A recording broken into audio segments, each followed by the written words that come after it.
23 र 34 गते जेनजीको आन्दोलनमा भएको सत्य तथ्य बीबीसीले अध्ययन गरी बनाएको भिडियो। सावधान, यो भिडियोमा भएको हिंसात्मक दृश्यले तपाईलाई विचलित बनाउन सक्छ।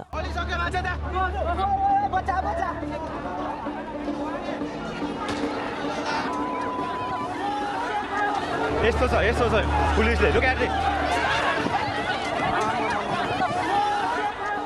यतिसम्मको लापरवाही गर्नुहुन्छ त है सरकारले। नेपाल 2082 साल भदौ 23 गते काठमाडौँका सडकमा जेनजी प्रदर्शनकारी परिवर्तनको माग गर्दै उत्रन्छन्, तर तिनीमाथि अश्रु ग्यास र गोली प्रहार गरिन्छ। त्यसपछिका केही घण्टामा स्कुल ड्रेस लगाएका एक किशोर सहित 19 जना नेपाली युवा आफ्नै सुरक्षाकर्मीले हानेको गोलीबाट मर्छन्। यी मृत्युले जन्माएको रिसले भोलिपल्ट चर्को विरोध प्रदर्शन ल्याउँछ।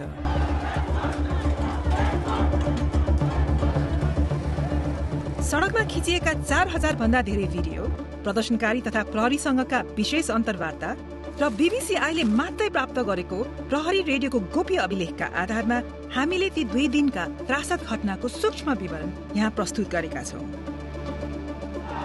हामीले नेपालको शासक वर्गले कसरी यस प्रदर्शनमाथि नियन्त्रण गुमाए भन्ने खुलासा गरेका छौं। गोली हान्ने आदेश कसले दिएको थियो र परिवर्तनका लागि व्याकुल युवा पुस्तालाई नेपालका प्रहरी, सेना र राजनीतिक कर्मीहरूले कसरी निराश बनाएका थिए भन्ने सोधेका छौं।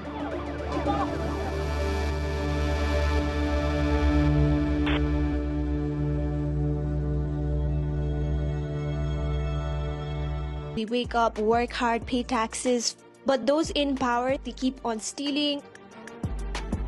त्यो भइसकेपछि सोशल मिडिया ट्रेन्ड चाहिँ त्यही अनुसार चल्छ नि त। विभिन्न नेताहरूको छोराछोरी अथवा नेताहरू एक्सपोज हुँदै थिए। It is time we call out these people and make these people feel accountable for their choices. यस सन्देशले लाखौं युवा युवतीको मन छोयो। जस्तै घरमा बङ्कु भनेर मायाले बोलाइने 17 वर्षका श्रीयम चौलागाई।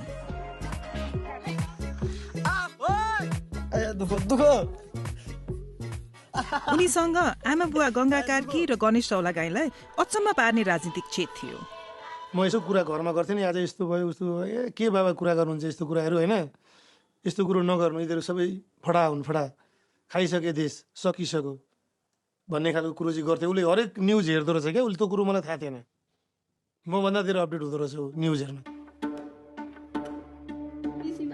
अनलाइन विरोधको आवाज चर्केको देखेर आत्तिएको सरकारले भदौ 19 गते एक कठोर निर्णय लियो। Now, news from Nepal, the country has cracked down on a number of social media platforms, including Facebook, YouTube, Instagram, X, LinkedIn. Last night, poof, the platform is all gone. इन्टरनेटमा यो छलफल डढेलो झैं फैलिरहेको थियो। We have so many problems in Nepal, but they think, let's ban social media. Yeah, that's going to fix the country. Yeah, why are these idiots running the country? Doesn't that seem like a coincidence? It feels kind of shady. Like the platform that people used to criticize the rich spoiled kids just got banned right when it was starting to trend. तर नेपालको राजनीतिक संस्थापन यथार्थलाई नकार्नमै व्यस्त थियो। के हामी जनताबाट अलग थलग भएका हौं? जनताको समर्थन हामीबाट अलग भएको हो?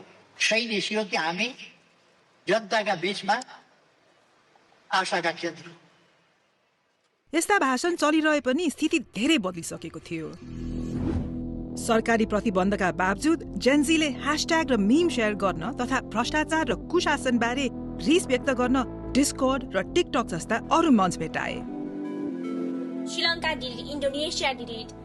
Of course, we are Nepali, we are Gorkhalis, we also can do it, guys. Let's raise our voice together.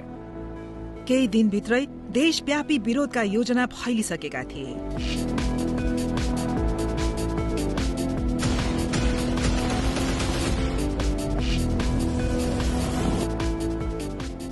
Youth against corruption नामको डिस्कोर्ड सर्भर समन्वय र छलफलको मुख्य केन्द्र बन्यो। आयोजक बीच भेला हुने ठाउँबारे सहमति हुन्छ। बिहान 9 बजे माइतीघर मण्डाला, काठमाडौँ।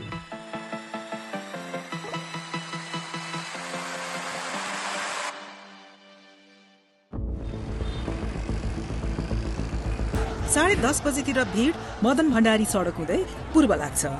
सरकारी गुप्तचर निकायले 3000 जति प्रदर्शनकारी आउने अनुमान गरे पनि 10,000 मानिस आइपुग्छ। आफूलाई सुरक्षित राख्नेछ भन्ने विश्वासमा कतिले स्कुल युनिफर्म लगाएर आएका छन्।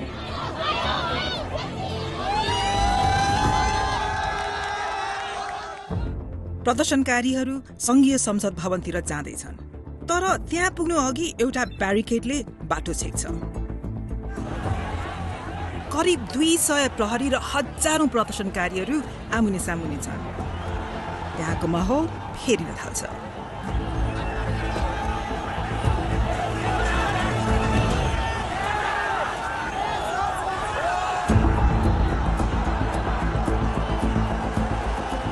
एघार बजेर 47 प्रदर्शनकारीको एक समूहले प्रहरी घेरा छल्ने बाटो भेट्टाउँछ। हक्क नबक्क भएका प्रहरी ब्यारिकेड छोडेर भाग्छन्।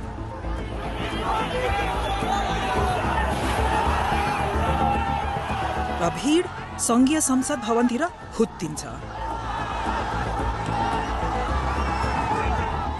आयोजकहरूले शान्तिपूर्ण प्रदर्शन आह्वान गरेको भए पनि प्रदर्शन अस्तव्यस्त हुन्छ।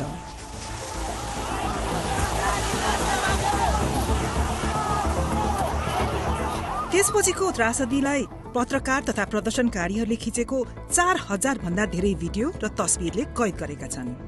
हामीले यो प्रमाण संकलन र विश्लेषण गर्न तथा प्रहरीबाट विशेष जानकारी प्राप्त गर्नमा महिनौं समय खर्चेका छौं।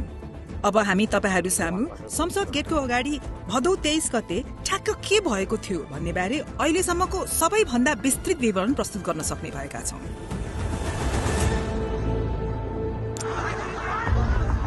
11:58 प्रदर्शनकारी र हतियारधारी प्रहरीहरू आमुने सामुन्ने हुन्छन्।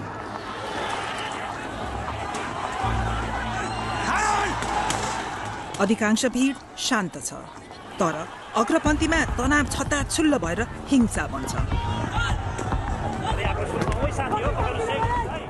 केही प्रदर्शनकारी संसदको मूल गेटको छतमाथि उक्लन्छन्।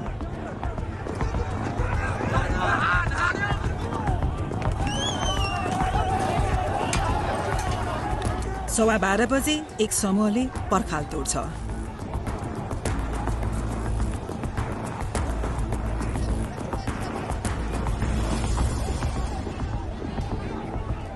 उनीहरूलाई प्रहरीले तुरुन्तै पछाडि धकेल्छन्। डिस्कर्डमा केही प्रदर्शनकारीहरू चिन्ता व्यक्त गर्न थाल्छन्।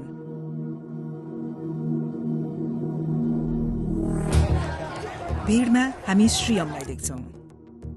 आफ्नी आमाले नजाऊ भन्दा भन्दै यहाँ आएका छन्। जान्छु भनेर अघिल्लै दिन उसले भनेको थियो, भन्न चाहिँ नभनेको होइन। किन जानु पर्यो, यस्तोमा के हुन्छ, पर्दैन जान भनेर भने। अनि अब हामी जेन्जी केटाकेटीको ड्रेसमा जान्छौँ, हामी माइनरलाई कसैले हात पनि लाउँदैन। उनले भ्रष्टाचार विरुद्ध युवाहरू लेखिएको ब्यानर बोकेका छन्, तर सबैजना उनी जस्तै संयमित छैनन्।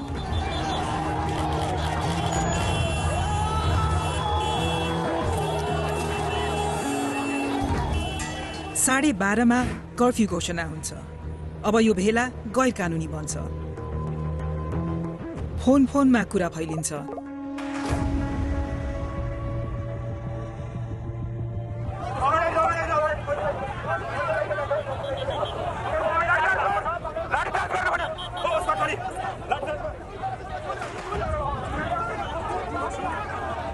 तर कर्फ्यू घोषणाले स्थिति झन बिगारेको झन् हुन्छ। प्रहरीले अश्रु ग्यास र रबरको गोली हान्छ।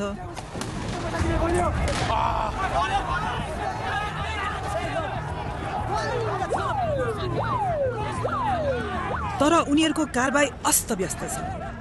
केही प्रहरीले त प्रदर्शनकारी माथि उल्टै ढुङ्गा प्रहारसम्म गर्छन्। गेट घरमा आगजनी भएको देखेर अत्तालिएका अधिकारीहरूले आफ्ना वरिष्ठहरूसँग घातक गोली प्रयोग गर्ने अनुमति मागे। त्यस दिनको प्रहरी रेडियो अभिलेखको गोप्य प्रतिबाट हामीले यो जानकारी पाएका हौं। अभिलेखका अनुसार दिउँसो 12:40 बजे नै घातक बल प्रयोग गर्ने अनुमति दिइएको थियो। त्यससँगै घटनाक्रमले कोल्टे फेर्छ। त्यसपछिका 2 घण्टामा कम्तीमा 6 प्रदर्शनकारीलाई गोली लाग्छ। तीमध्ये 5 मर्छन्। अब हामी घटनाक्रमलाई बिस्तारै हेर्दै ती गोली प्रहारका विस्तृत विवरण देखाउनेछौँ। पहिलो गोली प्रहार संसद परिषदको कुनामा हुन्छ। पीडित 34 वर्षे विनोद महर्जन हुन्। त्यस गोली प्रहारका कुनै भिडियो हामीले भेटेनौं, तर 1:15 बजे टाउकोमा गम्भीर चोट लागेका विनोदलाई बोकेर लैजाँदै गरेको देख्छौं। पछि अस्पतालमा उनले ज्यान गुमाउँछन्। गोली प्रहारबारे खबर डिस्कोर्डमा तुरुन्तै फैलिन्छ।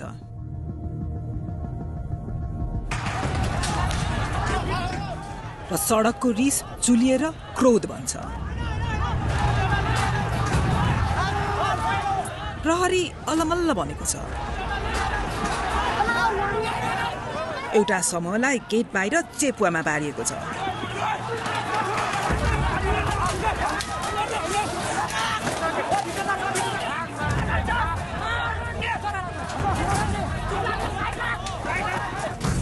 प्रहरी समयक्रम अनुसार दिउँसो 1:42 मा अधिकारीहरूबीच खैला बैला फैलिन्छ। पुलिस सबै रक्ताम्य भएर मर्ने अवस्थामा छन्। मेन गेटमा गोली हाल्नुपर्ने अवस्था छ। भीडको आक्रमण 4 मिनेटसम्म चल्छ। अन्त्यमा अश्रु ग्यास प्रयोग गर्दै भीडलाई पन्छाएर प्रहरी संसद परिसरभित्र छिर्छ। परिवर्तनको लागि यतिको क्रान्ति खोजेको थियो सायद देशले। गोली बर्सात भइरहेको छ। थाहा छैन कतिजनाको मृत्यु भइसक्यो, कतिजनालाई घाइते भएका छन् होइन। एक पछिबाट हेर्ने हो भनेदेखि चाहिँ पुलिसहरूलाई पनि विचार माया लाग्यो। त्यसपछि प्रहरी रेडियोमा आएको आदेश स्पष्ट छ। फायर खोलेर सुरक्षित हुने, अवस्था नियन्त्रणमा लिने। त्यसपछि गोली लाग्ने व्यक्ति 27 वर्षे कमल घिमिरे हुन्। 1:48 मा हामी उनलाई ठिक सडक पारी भेट्छौं। यो कमलको आफ्नै फोनबाट खिचिएको दृश्य हो। उनले भिडियो खिचेको प्रहरी अधिकारीहरूको टोलीमा कम्तीमा 2 जनाले बन्दुक बोकेका छन्। त्यसपछि कमल अग्रपन्थीबाट टाढा हिँड्छन्। प्रहरीमाथि ढुङ्गा हानिरहेको यस व्यक्तिको भिडियो उनको क्यामेराले कैद गर्छ र त्यसको लगत्तै कमल ढल्छ।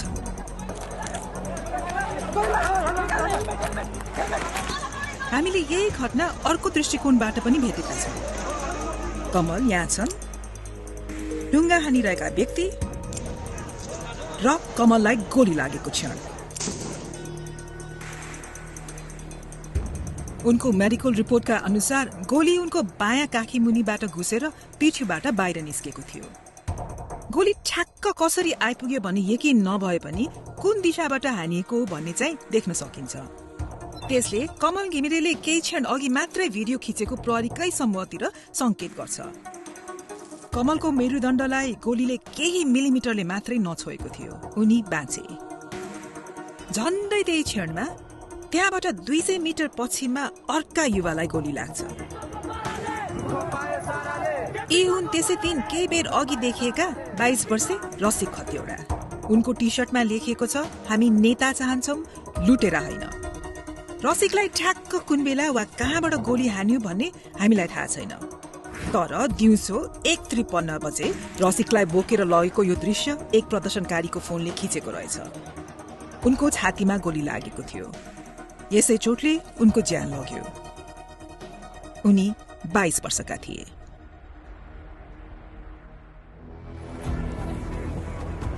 यस बेलासम्म डिस्कोर्ड प्रयोगकर्ताहरू प्रदर्शनकारीलाई पछि हट्न आह्वान गर्न थाल्छन्।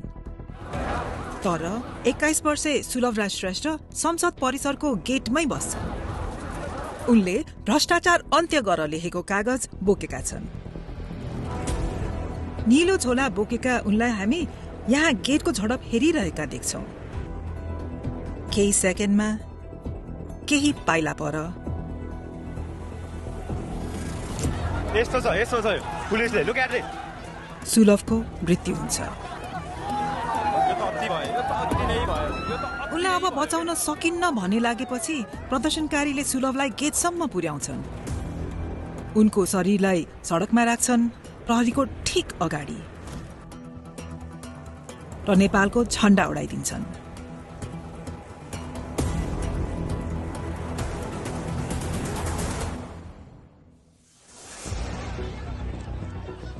यस गोली प्रहारका प्रत्यक्षदर्शी मध्ये थिए स्कुल ड्रेस लगाएका 17 वर्षीय किशोर श्रीयम चौलागाई। केही मिनेटपछि चोकको अझै नजिक श्रीयम फेरि देखिन्छन्। उनको अगाडि प्रदर्शनकारीको एउटा समूह प्रहरीमाथि ढुङ्गा हान्दैछ।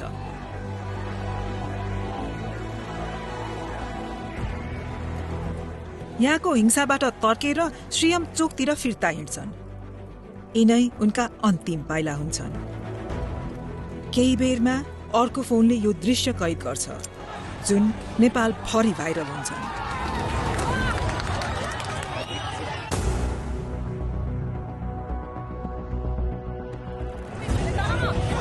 टाउको पछाडि लागेको गोलीको चोटबाट धेरै रगत बगिरहेका श्रीयमलाई बोकेर सडक पारी लगिन्छ। वरिपरिका मानिसले उनलाई एम्बुलेन्समा राख्छन् तर ढिलो भइसकेको हुन्छ। राष्ट्रिय ट्रमा सेन्टरमा आइपुग्दा श्रीयमको मृत्यु हुन्छ। भदौ 23 गते संघीय संसद बाहिर गोली प्रहारबाट मारिने व्यक्तिहरूमध्ये उनी सबैभन्दा कम उमेरका हुन्। नेपालका जेन्जी प्रदर्शनकारीले विनोद, रसिक र श्रीयमको मृत्यु प्रहरीको गोली लागेर भएको हो भन्दै आएका छन्, तर तीमध्ये कुनै पनि गोली प्रहारको दृश्य क्यामेरामा कैद भएको भेटिएन। त्यसपछि मारिएका योगेन्द्र न्युपानेलाई केही कदम पर मात्रै गोली लाग्छ। यसपटक भने योगेन्द्र ढल्दा गोली संसद भवन परिसरभित्रबाटै चलेको थियो भन्ने अहिलेसम्मको सबैभन्दा स्पष्ट प्रमाण हामीले भेटेका छौं। यस गोली प्रहारको 90 सेकेन्ड मात्र अघि संसद भवनमा यस्तो भइसकेको छैन। भ्लगर निषेध दाहालले आफ्नो क्यामेरा संसद भवनतिर फर्काए। सशस्त्र प्रहरीहरू यता देख्न सक्नुहुन्छ हजुरहरूले। प्रहरीको यो समूहलाई ध्यान दिएर हेरौं। दिउँसो ठ्याक्कै 2:21 बजे उनीहरू संसद परिसरको पर्खालतर्फ अघि बढ्छन्।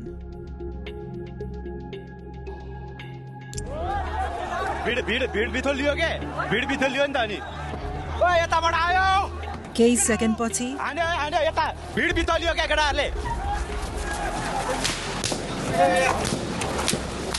7 पटक बन्दुक पड्केको आवाज सुन्छ र रगत बगाउँदै ज्यान गुमाइरहेका योगेन्द्रलाई देख्छौं। यस क्यामेरा एंगलले उनलाई कसले गोली हान्यो भन्ने देखाउँदैन, तर त्यही क्षण फुटपाथमा केही कदम परबाट खिचिएको अर्को भिडियो क्लिप हामीले फेला पार्यौं। झट्ट हेर्दा यसमा थप प्रमाण देखिँदैन, तर जुम गरेर हेर्ने हो र फुटेजलाई स्थिर बनाउने हो भने गोली चलेको स्पष्ट देख्न सक्छौं।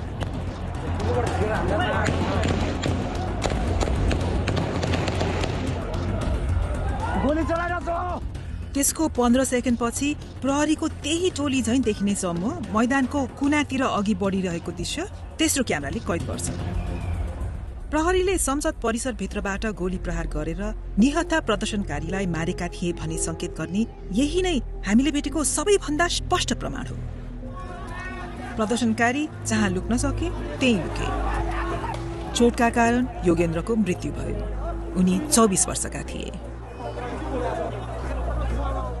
बीबीसीले विश्लेषण गरेका भिडियो फुटेजमा न त योगेन्द्रलाई न अरू कुनै पीडितलाई कुनै प्रकारको हिंसात्मक गतिविधिमा लागेको देख्न सकिन्छ। आधिकारिक तथ्याङ्कका अनुसार भदौ 23 गते भएको विरोध प्रदर्शनमा 19 जना युवाले ज्यान गुमाए। थप 300 घाइते भए।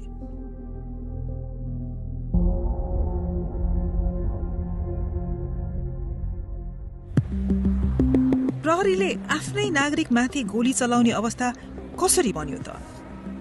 हाम्रा प्रहरी सूत्रका अनुसार यो आदेश कल साइन किलो 1बाट प्रहरी रेडियो मार्फत आएको थियो। हाम्रा केही साथीहरू गम्भीर रूपमा घाइते भए। हामी मध्ये एकजनाले उद्धारको लागि भन्यो।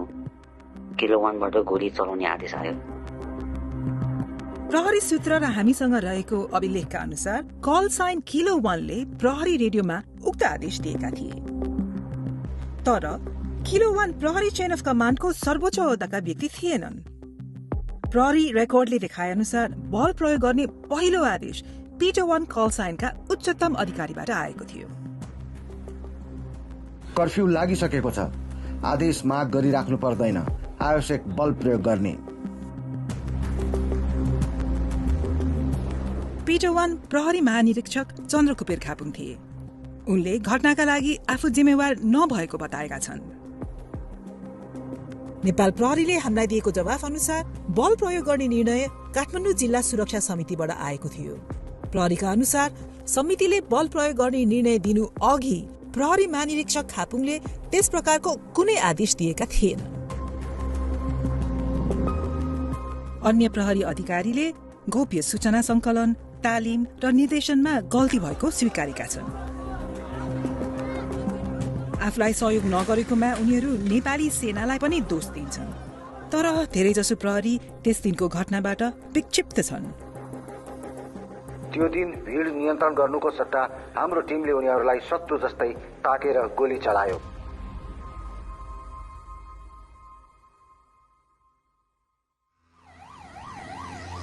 त्यस दिन अबेज श्रीयमका बुवालाई कुनै बुवा आमाले नचिताउने फोन कल आयो। त्यसो त बङ्कुलाई ट्रमामा ल्याएको रहेछ, ट्रमामा आउनु पर्यो तपाईँ भन्नु। एक ठाउँमा अलिकति भिडभाड थियो क्या, गेटदेखि अलिकति वरा के को भिडभाड रहेछ भने यसो उठेर हेरेको त नेम लिस्ट टाँसेको रहेछ। 1 नम्बरमा श्रेम चौला गाई भनेर।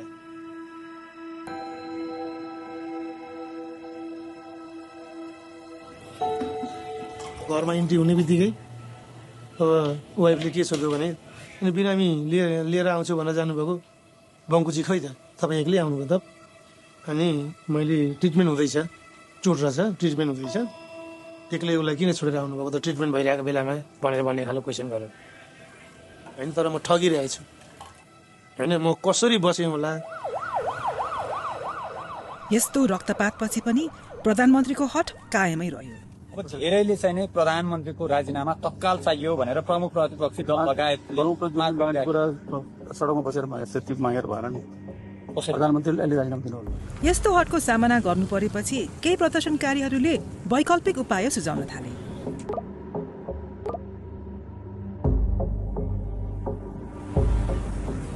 त्यो रात चाहिँ कहिले बिहान होला र कहिले फेरि यो सरकार विरुद्ध यसले उचालेको कदम विरुद्ध फेरि सडकमा जान पाइएला भन्ने बिहानको प्रतीक्षामा थिएँ म।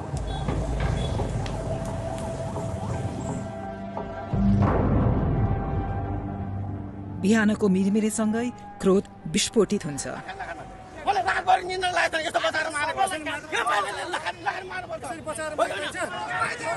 सुरुमा प्रशासनसँग एउटा योजना थियो। नियमित प्रहरी इकाइहरूले भिड नियन्त्रण गर्ने, तिनलाई सशस्त्र प्रहरीले सघाउने र सेना स्ट्यान्ड बाईमा बस्ने। संसद भवन परिसरभित्र र वरपर सुरक्षाकर्मी परिचालन गरिन्छन्। बिहान 8:30 बजे कर्फ्यू लागू हुन्छ।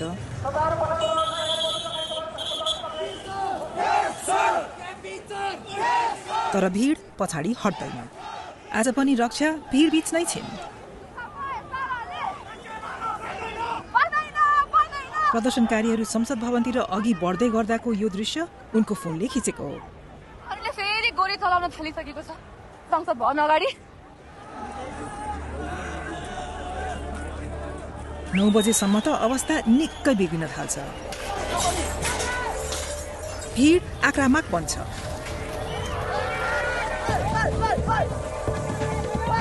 प्रहरीमाथि हमला हुन्छ।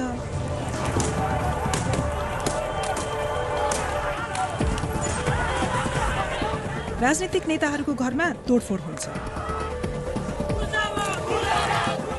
सरकारी भवन जलाइन्छन्।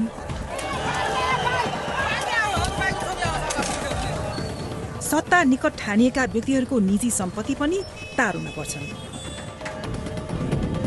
त्यो हिंसा तत्क्षण इन्टरनेटमा फैलिन्छ।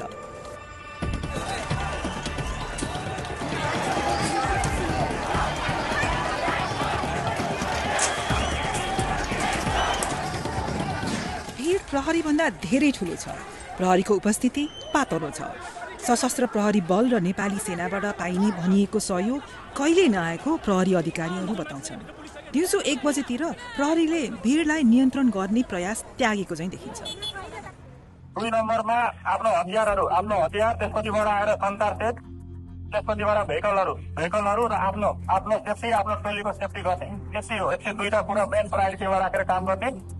इन्टरनेटमा राखिएको तर केही बेरमै हटाएको यो भिडियोमा प्रहरीलाई आफ्नो सुरक्षालाई प्राथमिकतामा राख्न भनेको सुन्न सकिन्छ। कन्टेन गर्न सकिन्छ, रोक्न सकिन्छ भन्यो भने सेलहरू प्रयोग गर्ने, सबै आफ्नो सेफ्टीको ख्याल गर्ने। जस्तो मैले पाउनु भएको थियो अल स्टेसन भिडियो कन्ट्रोल।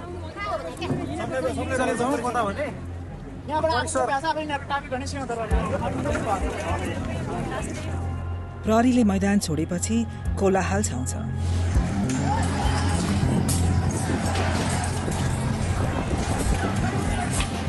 सुरक्षा हटाइएपछि संघीय संसद भवनमा भीडले कब्जा गर्छ।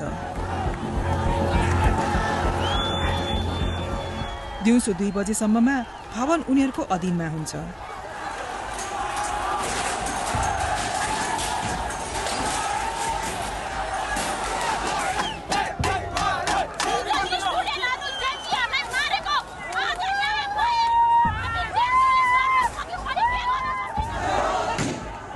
केही मिनेटमै भवनमा आगो लगाइन्छ।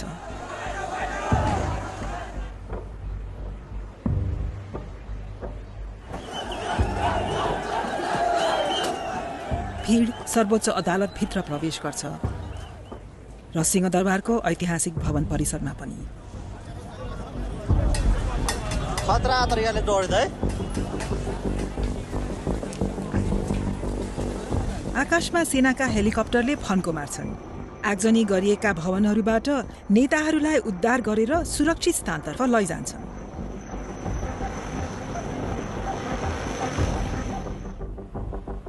दिउँसो 2:30 बजेसम्ममा प्रधानमन्त्री तथा धेरैजसो वरिष्ठ नेताहरू सेनाको संरक्षणमा हुन्छन्। वरिष्ठ प्रहरी अधिकारीहरू पनि सैन्य मुख्यालय परिसरमा आश्रय लिन पुग्छन्।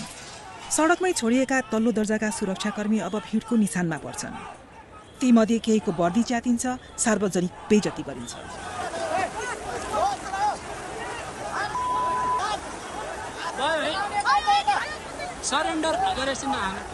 एक कनिष्ठ अधिकारीले आफूलाई कमान्डरहरूले अल्पत्र पारेको महसुस भएको बताए।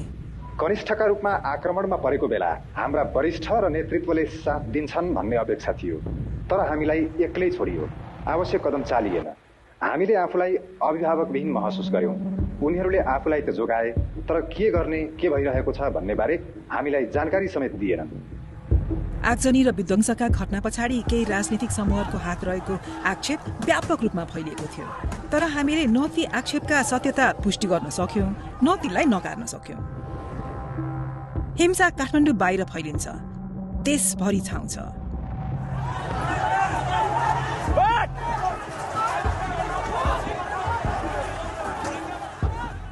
भदौ 24 गते दिउँसो प्रधानमन्त्री केपी शर्मा ओलीले राजीनामा दिन्छन्। एक हिसाबले लाग्यो कि हामीले देश अब हाम्रो भयो हैन, हामीले यस्तो अहङ्कारी यस्तो सरकारलाई घुँडाटेका आयौँ भन्ने खुसी पनि थियो त्यो बेलामा र एक प्रकारको हामी वेदनामा पनि थियौँ। हामीले आर्मीलाई रिक्वेस्ट गर्यौँ, प्लिज है अब यस्तो तपाईँहरूले रोकिदिनुहोस्, तपाईँले कन्ट्रोल गरिदिनुहोस् भन्ने खालको, यो पिस मेन्टेन गरिदिनुहोस् भन्ने खालको आग्रह गर्यौँ।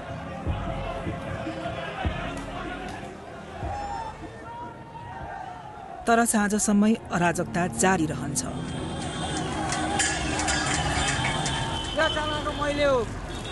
यो नेपाल हाम्रो यो नेपाल कसैले केही गर्न सक्दैन। रात पर्दासम्म सयौं भवनहरू जलिरहेका हुन्छन्। ब्याङ्क र शस्त्रागारहरू लुटिन्छन्। 13,000 भन्दा बढी कैदीबन्दी कारागार फोडेर भाग्छ। 3 जना प्रहरीहरू मारिन्छन् र कम्तीमा 50 जना अरू नेपालीले ज्यान गुमाउँछन्। राति 9 बजे मात्रै सेना सक्रिय हुन्छ। यस विषम परिस्थितिबाट राष्ट्रलाई शान्तिपूर्ण तवरले निकास दिनको लागि आन्दोलनरत समूहलाई आन्दोलनका कार्यक्रमहरू स्थगन गरी 10 बजेदेखि कडा खालको कर्फ्यू लाग्ने हुँदा सबैजना आफ्नो घरतर्फ सुरक्षित बचाउ गर्नुहुन। सेनाको हस्तक्षेपले 2 दिनदेखिको कोलाहल र रक्तपातलाई अन्त्य गर्छ, तर सेनाले धेरै ढिलो गर्यो भन्ने धेरै नेपालीलाई लाग्छ। नेपाली सेनासँग प्रशस्त सैनिक थियो। सर्वसाधारणमाथि गोली चलाउनु पर्ने आवश्यकता थिएन। मुख्य सडकहरूमा 100 देखि 150 सैनिक तैनात गरे मात्र पनि पुग्थ्यो। यसरी ठूलो राष्ट्रिय क्षति टार्न सके। तर प्रहरी सबैभन्दा बढी मार सहेर बसेपछि मात्रै उनीहरू श्रेय लिन आएका जस्तो महसुस हुन्छ।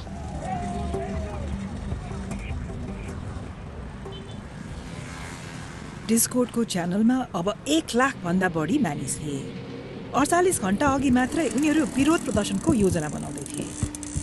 अहिले सरकार ढलेपछि र देशैभरि आगो लागेपछि उनीहरू नेपालको भविष्यबारे बहस गर्दै थिए।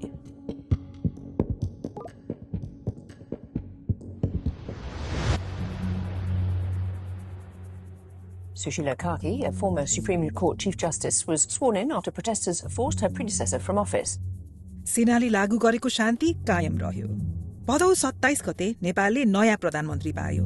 नेपाल हाँक्ने पदमा प्रथम महिला। उनको मुख्य जिम्मेवारी नयाँ निर्वाचन र भदौ 23 र 24 गतेका घटनाबारे अझैसम्म जारी छानबिनलाई सम्पन्न गराउने। यस छानबिनको केन्द्रमा एउटा सरल प्रश्न छ। देशलाई नै आगो लगाउने गरी भएको हत्याको जिम्मेवार को हो? चेन अफ कमान्डमा रहेका मुख्य व्यक्तिहरूले अहिले एक अर्कालाई दोष लगाइरहेका छन्। हाम्रा स्रोतका अनुसार बल प्रयोग गर्ने आदेश नेपाल प्रहरीका सर्वोच्च अधिकारीबाट आएको थियो।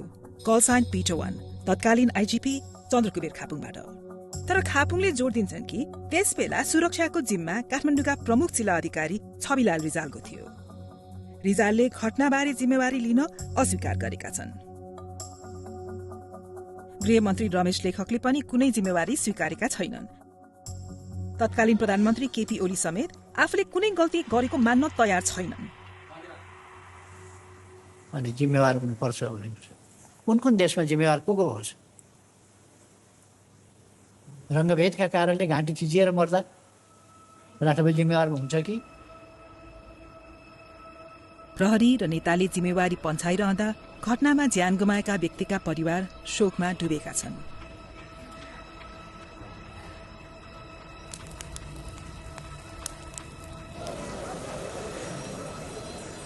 यसका लागि दोषी को हुन् भन्ने बारे उनीहरूलाई कुनै शङ्का नै छैन। सबभन्दा हाम्रो चाहिँ दोषीलाई कारबाही हुनुपर्छ होइन, मेरो भनाइ चाहिँ त्यही हो। तपाईँले को दोषी देख्नु भएको छ तपाईँको नजरमा? 3 करोड नेपालीलाई फर्लन थाहा छ कि दोषी को हो भनेर अहिले नाम हामीले किटान गर्नुपर्ने आवश्यकता पनि छैन। अघिल्लो सरकारले मचाएको यो सबै वितण्डा हो होइन। त्यो सरकारमा लिड गर्नेहरू को थिए ती सबै दोषी हो।